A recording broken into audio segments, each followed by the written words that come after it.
আসসালামু আলাইকুম রহমতুল্লাহ। সম্মানিত সুপ্রিয় দর্শক শ্রোতা, যারা আল্লাহর জমিনে আল্লাহর দিন প্রতিষ্ঠার লক্ষ্যে প্রাণপণ লড়াই করে মৃত্যুবরণ করে, আল্লাহ সুবহানাহু ওয়া তাআলা তাদেরকে মৃত্যু বলতে নিষেধ করেছেন। আল্লাহ রাব্বুল আলামিন বলেন, ওয়ালা তাকুলু লিমান ইউকতালু ফি সাবিলিল্লাহি আমওয়াত।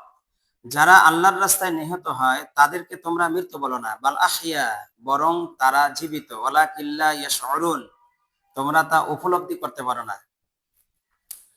যারা আল্লাহর রাস্তায় নিহত হয় তাদেরকে মৃত্যু বলা তো দূর কি বাত, এমনকি তারা মারা গেছে এমন কল্পনা করতেও আল্লাহ সুবহানাহু ওয়া তাআলা নিষেধ করেছেন। আল্লাহ রাব্বুল আলামিন বলেন, ওয়ালা তাহসাবান্নাল্লাযিনা কুতিলু ফি সাবিলিল্লাহি আমওয়াতা। যারা আল্লাহর রাস্তায় নিহত হয় তারা মৃত্যুবরণ করেছে এমন কল্পনাও করিও না।